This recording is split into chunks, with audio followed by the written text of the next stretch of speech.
Welcome back, I'm the Watch King. On this video, we're going to be talking about the rare Rolex dial. This is probably one of my favorite subjects, and we went to the bank and pulled out some of the heavy hitters for this one. So I'm very excited to show you. Let's hop right into it. Jumping right into it, we have two unbelievable pieces, but let's start with the older one over here. This is a Rolex Day-Date. This particular one is an 18038, which means it's a single quick set, and it's a bit older. This one's 1983. They made them from the late 70s through the 80s. The late 80s, they switched to a double quick. But this is a great watch. Just the regular version without this amazing dial is an incredible watch, and I always recommend people to go this route instead of the 1803, just because there's no single quick or double quick in that. So you will have to go all the way around, and it takes forever. But putting that aside, let's talk about what makes this piece so amazing is that dial. So this dial is a factory original dial born on this watch. Oftentimes these dials were taken out because dealers like on 47th or wherever, 47th Street in New York or wherever they are in the world, knew that these dials were undervalued for so long. So they would oftentimes take the dial out and put a generic one and sell the watch with keeping the dial. What's amazing about this watch is this watch was born with this dial. It wasn't put in by me or any other dealers. So that just adds a little bit more to the dial. But the dial itself is incredible. It's with baguettes and round diamonds. So 3 round and each hour marker is a baguette, excluding, of course, the date window. And it just adds so much character, because the regular baguette, you can oftentimes, I guess if you're looking from far away, even mistake it for a regular one. But I love those subtle details and what makes it. And also the more matte dial. It's not a sunburst, as you can see with this particular model. Another thing to note, you'll notice the hands actually have lume, and this watch was born with lume. It says Swiss T on the bottom. Oftentimes, especially nowadays, they don't do lume on with the gem setting, just because it could mess up the gem. It can not mess up the gem, but the lume over time could, I guess, get on it or decompose.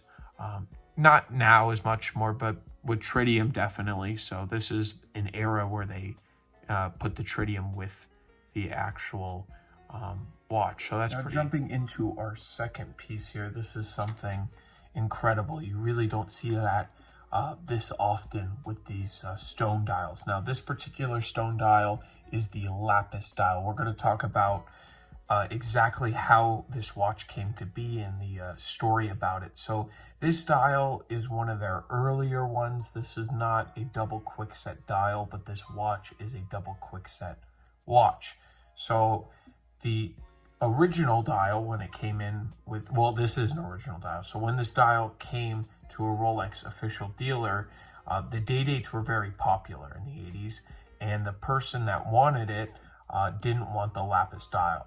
So the day-dates were popular, but the stone dials were not so much popular. They just weren't that special or crazy, and the collectors didn't want them. So the story goes that the watchmaker popped out this dial, kept it away, and changed it for a regular Rolex dial. Back then you could do it, and that's the story. So it sat in a drawer forever, and now it's in a double quickset watch, and it's no cracks. It's actually perfect watch, and it's just incredible how it's come stayed through all the years. I mean, it's been in protective covering, but that's just incredible. So talking about the actual watch itself, of course, it's the same material as this, slightly, I guess, better movement because of the double quickset, but the dial is what come to it. Now, I believe that they did it purposely. Whoever redid it, they made sure to have no lume on the hands.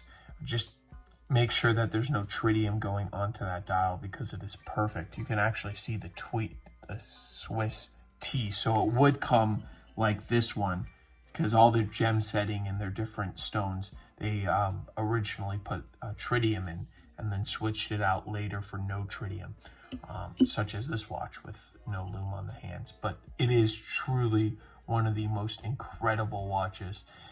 The camera doesn't do it justice at all. Lapis is not something where Lapis is super expensive. It's just very hard to work with, because I have a parcel here. This is, I also deal with gems. It's just not what I post about. And you could see Lapis. It's very, very affordable here. It's that same exact look, but the way they put it into that dial, because it's just a thin layer of Lapis on that dial. That's just what, the Lapis Rock looks like compared to this. And of course, the gold, the way they do the gold on this, the lettering Rolex and the T-Swiss oftentimes gets rubbed off. These dials cannot be cleaned. The text will not stay. There's just a ton of nuances, and there's a ton of aftermarket, but with these, tell if you've seen enough of the originals. Just these ones, you got to be, if it's too good to be true with one of these watches, it's often true. But this is just an incredible duo. These have gone crazy. I understand why these dials are so much. I get it more than a Paul Newman. I think that's ridiculous, their price point, but that's another story. All the Daytonas and their 37 cases. I'm just not a crazy fan of it. I've always liked these, the malachite ones. There's plenty of other amazing stone dials out there, and I always say that these are just way better than Stella dials in my opinion, because Stella was only a mixture. This is an actual natural stone, which is something amazing. I mean, the stone itself, as we talked about, you could buy parcels of this stuff for not pretty much. I mean, it's not nothing, but it's very affordable to get Lapis. But to make it and machine it how they did is incredible. And also, they don't make these dials anymore, which is shows you something, because I guess they make other stone dials, but just not this incredible blue. And each one's a piece unique, of course. That's what makes it so special, because Rolex can just match diamonds for a piece like this. And of course, that dial, it's not gold. Like, it's not, the Rolex is printed on, it's not done by, well, it might be printed on here, but it's this like gold text that's really, really thin. And these ones just show you, if you're wearing this watch, which I think they should be worn, it's almost like wearing a painting at that point, because they're so pricey now. But it's, you're wearing art on your wrist, and if it breaks, they're not making any more, so good luck replacing it. But it is just truly a treat, and I wish you could all see it in person one day. But thank you all for tuning in.